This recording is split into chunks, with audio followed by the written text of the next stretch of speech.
My mother gave my daughter adult sleeping pills. My sister supported it just for them peace and quiet. So I exposed their abuse me and ruined their lives. My name is Evan Harper, and I'm a 34-year-old emergency room nurse at St. Mary's General Hospital. I had just finished an 18-hour shift, covering for a colleague who called in sick, dealing with everything from heart attacks to overdoses. The irony wasn't lost on me now. When I finally made it home to my small 2-bedroom apartment at 2 a.m, I was exhausted beyond words. My 5-year-old daughter, Clara, was sleeping peacefully in her bed, her small frame barely making a dent in the mattress. She looked angelic, with her dark hair spread across the pillow, clutching her stuffed elephant, Mr. Peanuts. I smiled despite my exhaustion and gently kissed her forehead before trudging to my own room. I should explain the living situation. After my divorce from Clara's mother, Hannah, 2 years ago, things had been financially tight. Hannah had moved to California with her new boyfriend, leaving Clara with me full-time. My mother, Linda, 58, had moved in to help with childcare while I worked my demanding hospital shifts. My younger sister, Natalie, 26, had also been staying with us for the past 6 months after losing her job and getting evicted from her apartment. The arrangement wasn't ideal. Linda had always been controlling and had never particularly bonded with Clara. She saw her granddaughter more as an inconvenience than a blessing. Natalie was worse. She'd grown increasingly resentful and bitter since her life had fallen apart, and she made no secret of her annoyance at having a young child around cramping her style. I woke up around 10 a.m, feeling slightly more human after 8 hours of sleep. The apartment was unusually quiet. Normally, Clara would be up by 8 a.m, chattering away and asking for breakfast. I padded to her room in my pajamas and found her still in bed, in the exact same position I'd left her in. "Clara, sweetheart, time to wake up," I said softly, sitting on the edge of her bed. She didn't stir. I tried again, a little louder this time, gently shaking her shoulder. Nothing. A cold dread began to creep up my spine. In my line of work, I'd seen enough to know when something was seriously wrong. Clara was breathing, but it was shallow and irregular. Her skin felt clammy, and when I lifted her eyelid, her pupil was dilated and sluggish to respond to light. "Mom!" I called out, my voice sharp with panic as I scooped Clara into my arms. "Natalie, get in here now!" Linda appeared in the doorway, coffee mug in hand, looking annoyed at being disturbed. Natalie shuffled in behind her, still in her bathrobe, looking hungover from whatever she'd been doing the night before. "What's all the shouting about?" Linda asked irritably. "Something's wrong with Clara. She won't wake up, and her breathing is shallow. What happened while I was asleep? Did she eat anything unusual? Fall and hit her head?" Linda's expression shifted almost imperceptibly, and I caught it. Years of reading people's faces in medical emergencies had made me sensitive to the smallest changes in expression. "She was fine when she went to bed," Linda said, but her voice lacked conviction. "That's not what I asked. What happened after I got home?" There was a long pause. Natalie was examining her fingernails with studied indifference, while Linda fidgeted with her coffee mug. "She was being annoying," Linda finally said, her voice defensive. "Kept getting up around midnight, saying she had a bad dream, wouldn't go back to sleep. So I gave her some of my sleeping pills to calm her down." The words hit me like a physical blow. "You gave her what?" "Just one of my sleeping pills, maybe 2. Nothing serious. She needed to sleep, and you needed your rest after that long shift." I stared at my mother in complete disbelief. "You gave sleeping pills to a 5-year-old? What kind? How many exactly?" "From my prescription bottle. The Zolpidem ones, I think." "I gave her 2, but she's a big girl for her age, so I figured it would be fine." Natalie let out a snort of cruel laughter. "She'll probably wake up eventually, and if she doesn't, then finally we'll have some peace around here." The casual cruelty of that statement made my blood run cold. I looked at my sister, really looked at her, and saw someone I didn't recognize. The Natalie I'd grown up with had been self-centered and immature, but never malicious, never cruel enough to joke about a child's life. I didn't waste time arguing. Clara's condition was deteriorating by the minute. I wrapped her in a blanket and called 911, my medical training taking over even as my hands shook with rage and terror. 911, what's your emergency? "This is Evan Harper. I'm a nurse at St. Mary's General. I need an ambulance immediately. My 5-year-old daughter has been given Zolpidem sleeping medication around midnight and is unresponsive. I gave them the address and Clara's vital signs as best I could assess them without equipment. The paramedics arrived within 8 minutes. An eternity when it's your own child. "What do we have?" asked Maria Santos, the lead paramedic. I knew her from the hospital. 5-year-old female, estimated 2 adult zolpidem tablets administered approximately 10 hours ago. She's responsive to pain but not verbal stimuli. Pupils dilated and sluggish. Breathing shallow at about 16 per minute. Pulse is 58. Maria's expression grew grim as she checked Clara's vitals and started an IV line. "We need to get her to St. Mary's immediately. Possible overdose situation." The ride to the hospital was a blur of medical procedures and radio chatter. I held Clara's small hand while Maria and her partner worked to stabilize her. All I could think about was how I'd failed to protect my own daughter in my own home. At the hospital, Clara was rushed into the pediatric emergency bay. Dr. Jennifer Walsh, the head of pediatric emergency medicine, took over her care. I had to step back and let my colleagues do their job, which was torture for someone used to being in control in medical situations. "Evan, I need you to tell me exactly what happened," Dr. Walsh said during a brief lull in Clara's treatment. I explained everything, from coming home after my shift to discovering Clara's condition to my mother's confession about the sleeping pills. "Do you know what kind of sleeping medication and the dosage?" "Zolpidem, 10 milligram tablets. My mother says she gave Clara 2 of them around midnight." Dr. Walsh nodded grimly. "We'll run a full tox screen, but if it's Zolpidem and she gave Clara an adult dose, we're looking at a serious overdose situation. The good news is we caught it in time." Over the next 4 hours, I watched helplessly as the medical team worked to save my daughter. They pumped her stomach, administered activated charcoal, and kept her on IV fluids to help flush the medication from her system. Slowly, gradually, Clara began to respond. Her breathing improved, her color returned to normal. And finally, she opened her eyes and whispered, "Daddy." I broke down completely, holding her close as she asked in confusion why she was in the hospital. I couldn't tell her the truth. Not yet. How do you explain to a 5-year-old that her own grandmother had poisoned her? Dr. Walsh pulled me aside once Clara was stable and moved to a regular pediatric room for observation. "Evan, I have to ask, are you planning to press charges? Because what happened here, it's not an accident. Your mother deliberately gave your daughter adult medication. The dosage we found in her system could have been fatal." The words hit me like a sledgehammer. Fatal. My mother had nearly killed my daughter with her casual cruelty and incompetence. "I need to think," I said numbly. "I understand, but you should know that we're required to report this to Child Protective Services. There will be an investigation." I nodded, barely processing the information. All I could think about was Natalie's cruel laugh and her casual comment about finally having some peace if Clara didn't wake up.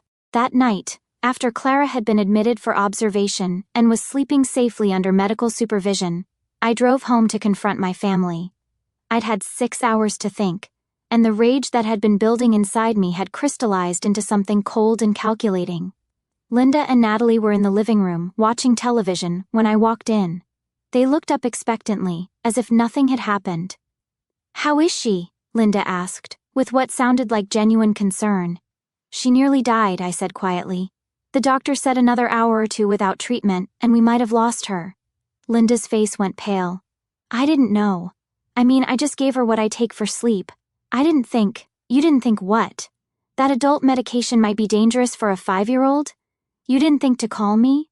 You didn't think to read the dosage instructions?" "Don't lecture me, Evan. I was trying to help.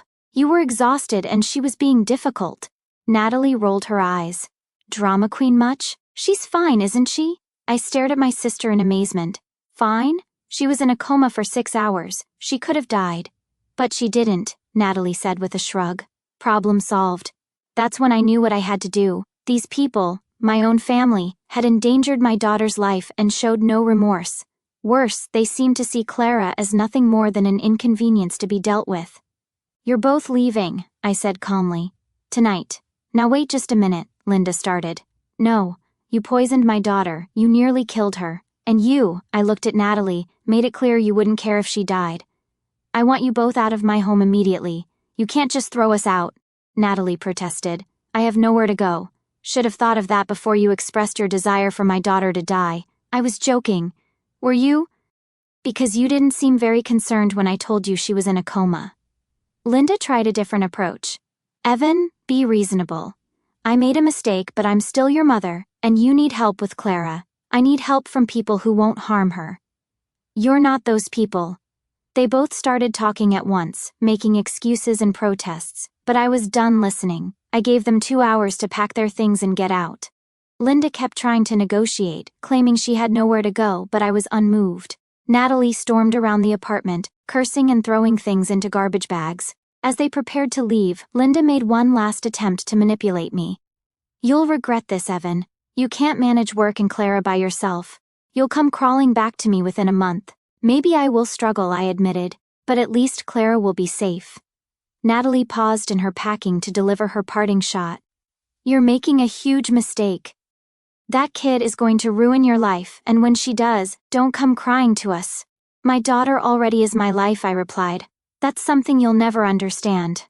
After they left, I sat in the quiet apartment and made some phone calls. First, I called my supervisor at the hospital to explain the situation and request a temporary reduction in hours. She was understanding and immediately approved a modified schedule that would let me work mostly day shifts. Next, I called my lawyer, Michael Rodriguez, who I'd used during my divorce. I explained the situation and asked about pressing charges against Linda.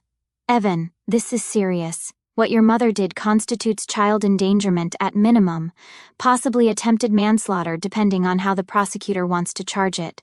The fact that Clara nearly died makes it a felony.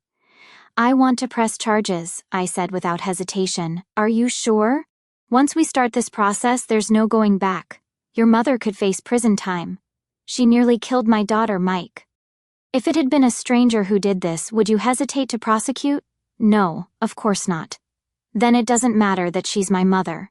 The next morning, I met with Detective Hannah Morrison at the police station to file a formal complaint. I brought all of Clara's medical records and Dr. Walsh's report detailing the severity of the overdose.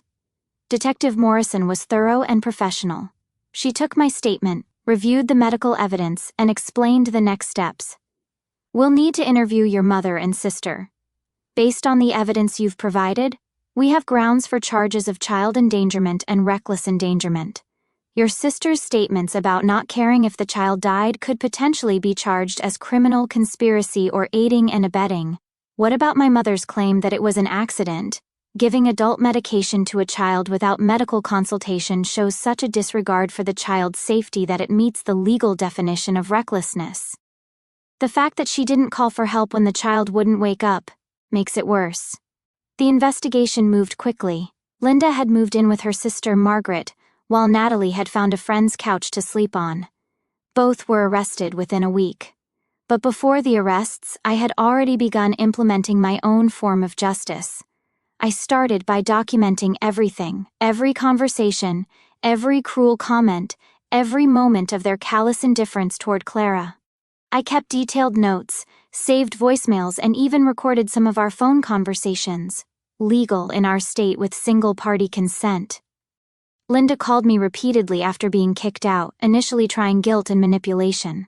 Evan, I'm your mother. I raised you. This is how you repay me? When that didn't work, she switched to anger. You're destroying this family over an accident. Clara is fine now, isn't she? I recorded every call. Her complete lack of remorse. Her continued minimization of what she'd done. Her attempts to make herself the victim. It all went into my growing file of evidence. Natalie was even worse. She left me a voicemail 3 days after the incident that was so callous it made my blood run cold. Evan, you're being ridiculous. Kids get sick all the time. At least now you know she can handle a little medication. Maybe next time she'll sleep through the night without being such a pain in the ass. I played that voicemail for Detective Morrison during our meeting. She looked physically ill after hearing it. Mr. Harper, I've been doing this for 12 years, and I've rarely heard such callous disregard for a child's welfare from a family member. This recording alone gives us strong evidence of her mindset and lack of remorse. While waiting for the arrests, I began reaching out to Clara's pediatrician, Dr. Amanda Foster, to get a complete medical evaluation. Dr. Foster had been Clara's doctor since birth, and was horrified when I explained what had happened. Evan, what your mother did could have caused permanent brain damage. Even if Clara had survived, zolpidem overdoses in children can result in respiratory depression severe enough to cause oxygen deprivation to the brain. The fact that Clara recovered completely is nothing short of miraculous. Dr. Foster's detailed medical report became a crucial piece of evidence. She documented not just the immediate effects of the overdose, but the potential long-term consequences Clara had narrowly avoided. Developmental delays, learning disabilities, memory problems, and behavioral issues. I also consulted with a child psychologist, Dr. Richard Hayes, about the potential psychological impact of the incident.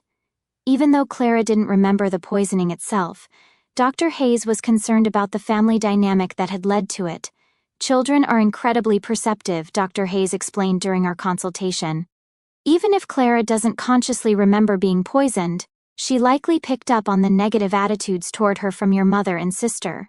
This kind of rejection from family members can have lasting psychological effects.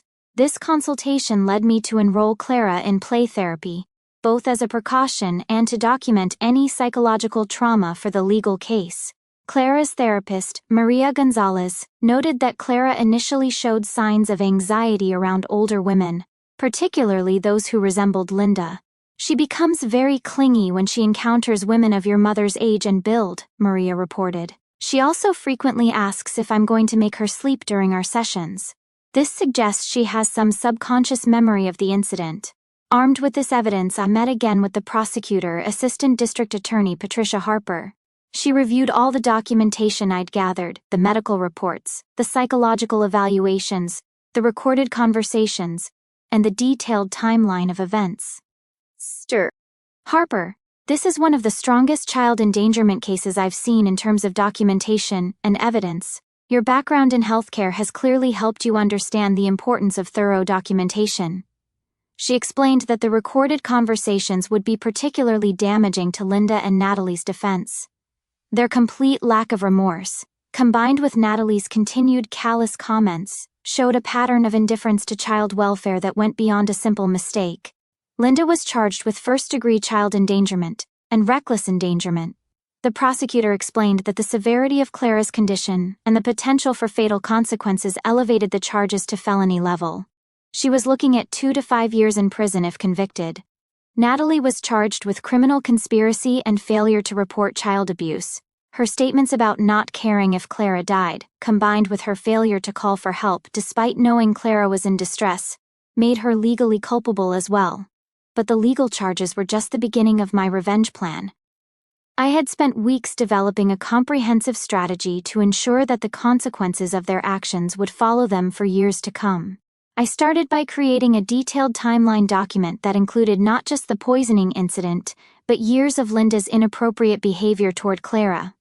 I documented times when she'd been unnecessarily harsh, when she'd made cruel comments about Clara being too needy or too demanding, and instances where she'd actively discouraged me from showing Clara affection. One particularly damning entry was from Clara's 4th birthday party. Linda had complained loudly to other family members that Evan spoils that child rotten and that Clara was going to grow up to be a demanding little princess if someone doesn't put her in her place. Several relatives had been uncomfortable with her harsh attitude, and I documented their concerns. I also compiled evidence of Natalie's escalating resentment toward Clara over the months she'd been living with us. She'd frequently complained about Clara's presence, referring to her as the brat or your little mistake. She'd also made inappropriate comments about Clara's relationship with her mother, Hannah, suggesting that Clara was better off being abandoned by Hannah because at least one parent had the sense to get away from the kid. The most disturbing pattern I documented was Linda and Natalie's apparent collaboration in their negative treatment of Clara. They would make snide comments to each other about Clara when they thought I couldn't hear, creating a hostile environment for my daughter in her own home. I had noticed Clara becoming more withdrawn and anxious in the months before the poisoning incident, and now I understood why. She'd been living in a house where 2 of the adults saw her as a burden and made no effort to hide their resentment. Dr. Hayes confirmed this during our sessions. Children are remarkably attuned to adult emotions and attitudes. Even if the negative comments weren't directed at Clara specifically, she would have sensed the hostility and rejection from your mother and sister. This realization filled me with a rage that went beyond the poisoning incident itself. My mother and sister hadn't just endangered Clara's life with their criminal actions, they'd been psychologically abusing her for months, creating an environment where she felt unwanted and unsafe in her own home. I documented everything: dates, times, witnesses, and the emotional impact on Clara. I showed how Linda's poisoning of Clara wasn't an isolated incident of poor judgment but the culmination of months of viewing Clara as a problem to be solved rather than a child to be protected. The psychological evaluation revealed that Clara had indeed been affected by the hostile environment. She showed signs of anxiety, had difficulty trusting new caregivers, and frequently asked if people were mad at her for normal childhood behavior. Clara displays classic symptoms of a child who has been made to feel unwelcome in her own home, Dr. Hayes reported. She's hypervigilant about adult approval and shows excessive concern about being good enough to deserve care and attention. This evidence would prove crucial, not just for the criminal case, but for the comprehensive destruction of Linda and Natalie's reputations that I was planning. I wasn't just dealing with two people who had made a terrible mistake. I was dealing with two people who had systematically created an environment of psychological abuse for my daughter. The arrests, when they finally came, were deeply satisfying to witness. The arrests themselves were perfectly timed for maximum impact.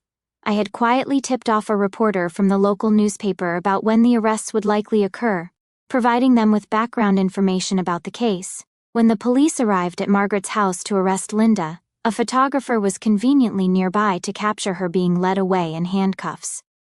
The image of Linda, a woman who had spent years cultivating an image as a devoted grandmother and church volunteer, being arrested for poisoning her own granddaughter became front-page news. The headline read, "Grandmother charged in toddler poisoning case."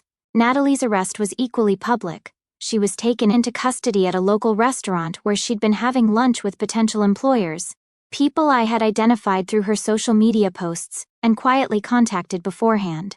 Her arrest in front of these witnesses ensured that word would spread quickly through her limited social network. I received dozens of calls from reporters wanting interviews, which I initially declined, but after consulting with my lawyer and the prosecutor, I agreed to give one carefully planned interview to the most prominent local news station. The interview was scheduled for the evening news, primetime viewing for the entire metropolitan area. I sat in my living room with Clara playing quietly in the background, creating the perfect visual contrast between an innocent child and the gravity of what had been done to her. "Mr. Harper," the reporter Janet Williams began, "can you tell us what happened on the morning you discovered your daughter wouldn't wake up?" I recounted the events calmly and factually, my medical background lending credibility to my description of Clara's condition. I explained how close she had come to dying, using medical terminology that underscored the severity of the situation. "According to the medical reports," Janet continued, "your daughter could have suffered permanent brain damage or death from this overdose. How do you feel about your mother's claim that this was simply a mistake?" This was the moment I had been waiting for. I pulled out my phone and played the recorded voicemail from Natalie, the one where she had said Clara could handle a little medication and called her a pain in the ass. The audio was clear and devastating.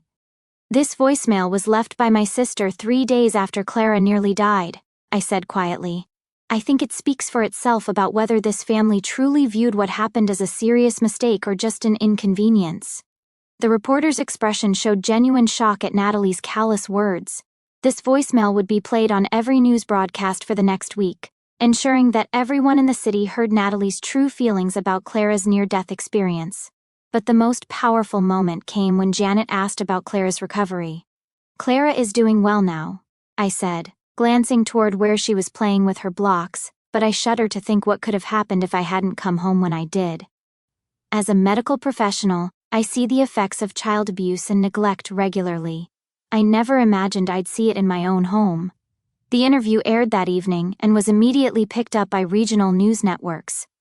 Within 24 hours, clips were circulating on social media platforms throughout the state. The voicemail recording, in particular, went viral, with thousands of people sharing it and expressing their outrage at Natalie's attitude. What I hadn't expected was the community response. My story had struck a nerve with parents across the city. I received hundreds of messages of support, offers of help with childcare, and even some financial assistance to help cover legal expenses. More importantly, people began sharing their own stories of family members who had shown indifference or hostility toward their children. The case had opened a broader conversation about recognizing and addressing psychological abuse within families. A local parents group started a campaign called Clara's Law, pushing for stricter penalties for family members who endanger children. They organized rallies and petition drives, keeping the story in the public eye for months. The St. Mary's Hospital Administration, where I worked, issued a public statement of support. Evan Harper exemplifies the dedication to child welfare that we expect from all our staff. We stand behind him completely during this difficult time. My colleagues established a legal defense fund that raised over $15,000 for court costs and Clara's ongoing therapy. Cards and gifts poured in from strangers who had been moved by Clara's story and wanted to show support. But perhaps the most significant community response came from local childcare providers and teachers. They began implementing new training programs to help identify signs of family psychological abuse, using Clara's case as an example of how children can be at risk even from their own relatives. The principal at Clara's kindergarten, Mrs. Sandra Lopez, told me, "Your daughter's case has changed how we observe and interact with our students. We're now much more attuned to signs that a child might be experiencing hostility or rejection at home." Meanwhile, Linda and Natalie were discovering that their arrests were just the beginning of their problems. The news coverage had made them instantly recognizable throughout the metropolitan area, and both were struggling to find housing, employment, and social support. Linda's sister, Margaret, kicked her out after seeing the news coverage. "I can't have someone who would poison a child living in my home," Margaret told a reporter who had tracked her down for comment. "What if she decided one of my grandchildren was being annoying?" Natalie's friend, who had been letting her sleep on her couch, also asked her to leave after the arrest made headlines. "My daughter keeps asking about the poison lady, and I can't have that kind of stress in my home," the friend explained. Both women found themselves essentially homeless, staying in cheap motels and struggling to find anyone willing to associate with them. Their social media accounts were flooded with angry comments from strangers who had seen the news coverage. I made sure to document their struggles, not out of cruelty but to show the natural consequences of their actions. Every eviction, every lost job opportunity, every social rejection was the community's way of expressing its values. That children must be protected, and those who harm them will face consequences. The psychological evaluation I had commissioned for Clara became a crucial piece of evidence, showing that the poisoning incident was just the culmination of months of psychological abuse. Dr. Hayes's detailed report documented how Linda and Natalie's hostile attitudes had created an environment where Clara felt unwanted and unsafe. This evidence transformed the narrative from a simple case of poor judgment to a pattern of child abuse that had escalated to life-threatening actions. The prosecutor used this evidence to argue for enhanced charges, showing that Linda's decision to drug Clara was not an isolated mistake, but part of an ongoing pattern of treating Clara as a problem to be solved rather than a child to be protected. The trial began 3 months later. Linda had hired a defense attorney who tried to paint her as a confused grandmother who had made an innocent mistake. The prosecution, led by Assistant District Attorney Rebecca Martinez, methodically destroyed that narrative. "Ladies and gentlemen of the jury," Patricia said in her opening statement, "this is not a case about an innocent mistake. This is about an adult who made a conscious decision to give powerful medication to a small child without any medical consultation, without reading dosage instructions, and without considering the consequences." The medical testimony was damning. Dr. Walsh explained in detail how close Clara had come to dying, showing charts of her blood oxygen levels and describing the emergency procedures required to save her life. "In my 15 years of pediatric emergency medicine," Dr. Walsh testified, "I have never seen a case where an adult gave sleeping medication to a child that resulted in such a severe overdose. The level of zolpidem in Clara's system was nearly 3 times what would be considered toxic for an adult, let alone a 5-year-old. Linda's attorney tried to argue that she had been overwhelmed and had acted out of desperation to help both Clara and me get needed sleep. But the prosecution countered with recordings of the 911 call, where Linda could be heard in the background complaining about being dragged into this drama. Natalie's case was even more clear-cut. The prosecution played recordings from the initial police interview, where Natalie had repeated her statement about not caring if Clara woke up. The defendant had multiple opportunities to call for help, the prosecutor argued. She saw a child who wouldn't wake up, heard her brother's panic, and witnessed the emergency response. Her reaction was not concern for the child's welfare, but annoyance at the inconvenience. The jury deliberated for less than 4 hours. Linda was found guilty on all charges and sentenced to 3 years in prison, with the possibility of parole after 18 months. Natalie received 2 years, with the possibility of parole after 1 year. But the legal victory, satisfying as it was, wasn't the end of my revenge. I had spent months documenting everything, every cruel comment, every moment of neglect, every instance where Linda and Natalie had shown their true feelings about Clara. I compiled it all into a detailed account, complete with court records, medical reports, and witness statements. Then I sent it to everyone who mattered in their lives. Linda had been a longtime member of St. Michael's Methodist Church, where she served on the Women's Auxiliary and had built a reputation as a devoted grandmother. I sent the complete story, along with court documents, to the pastor and the church board. Linda was quietly asked to step down from all her volunteer positions. I also sent the information to Linda's employer, a dental office where she worked as a receptionist. While they couldn't fire her for being arrested, she was still awaiting trial at the time. The negative publicity and the nature of the charges made her position untenable. She was asked to resign. Natalie's situation was more complex. She had been unemployed but had been trying to rebuild her life, and had several job interviews lined up. I made sure that a simple Google search of her name would bring up news articles about the case. Her social media profiles were flooded with comments from strangers expressing their disgust at her callous attitude toward a child's near-death experience. But the most devastating blow came from their own family.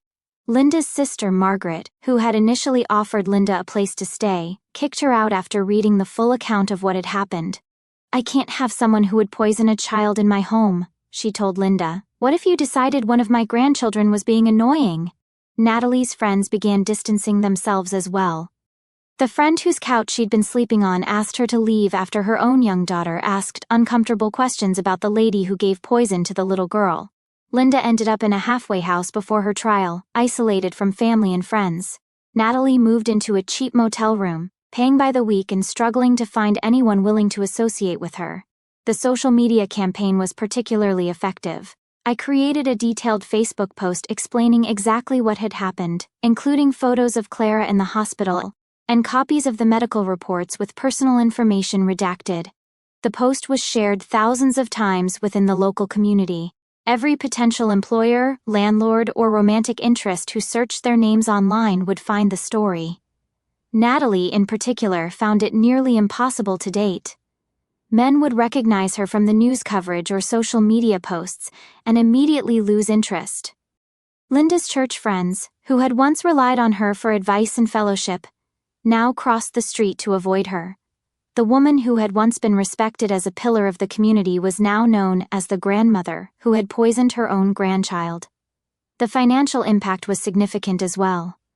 Linda's legal fees consumed most of her savings, and her inability to find stable employment after resigning from the dental office left her struggling financially.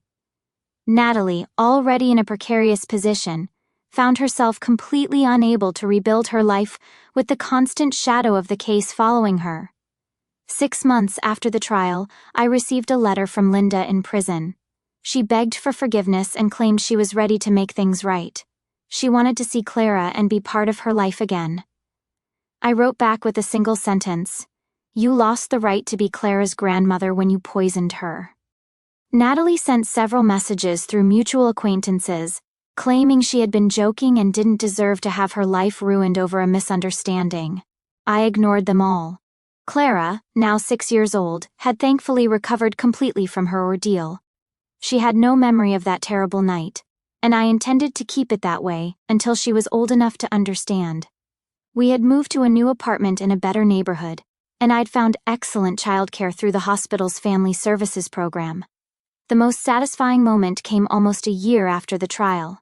I was at the grocery store with Clara when I spotted Natalie in the checkout line ahead of us. She looked terrible, thin, poorly dressed, with the defeated posture of someone whose life had completely fallen apart. She saw me and immediately looked away, clearly hoping to avoid a confrontation. But I had no intention of speaking to her. I simply stood there with Clara, who was chattering happily about her day at school, full of life and joy and completely oblivious to the woman who had once wished for her death. Natalie paid for her meager groceries, generic brands, clearance items, and hurried out without looking back. The contrast was stark. She was barely surviving while Clara and I were thriving. That's when I realized my revenge was complete. I hadn't just punished Linda and Natalie for what they'd done, I'd made sure the consequences followed them everywhere they went. Their reputations were destroyed, their relationships were ruined, and their futures were permanently damaged. More importantly, Clara was safe. She was growing up in a home where she was loved and protected, surrounded by people who valued her life above their own convenience. Linda would eventually be released from prison, but she would return to a world where everyone knew what she had done. Natalie would continue to struggle with the weight of her actions and words, finding it nearly impossible to rebuild any kind of meaningful life. The story had become local legend, a cautionary tale about the consequences of harming children and the lengths a parent will go to protect their child. Every time someone searched their names, every time they applied for a job or tried to rent an apartment, every time they attempted to form new relationships, the story would resurface. My revenge wasn't just about punishment, it was about prevention. By making their actions public and ensuring there were lasting consequences, I had protected not just Clara, but potentially other children they might encounter in the future. As Clara and I walked home from the grocery store that day, she asked me why the lady in the store had looked so sad. Some people make bad choices, I told her, and sometimes those choices follow them for a very long time. Will she be okay? Clara asked, with the innocent compassion that only children possess. That's up to her, I replied. The important thing is that we're okay, and we're together. Clara nodded solemnly, then brightened as she spotted a dog across the street. The moment passed, and we continued home to our safe, happy life, a life that Linda and Natalie would never again be part of. The revenge was complete, but more than that, justice had been served. Clara was alive, thriving, and protected. Linda and Natalie were living with the consequences of their actions every single day, and everyone in our community knew exactly what kind of people they were.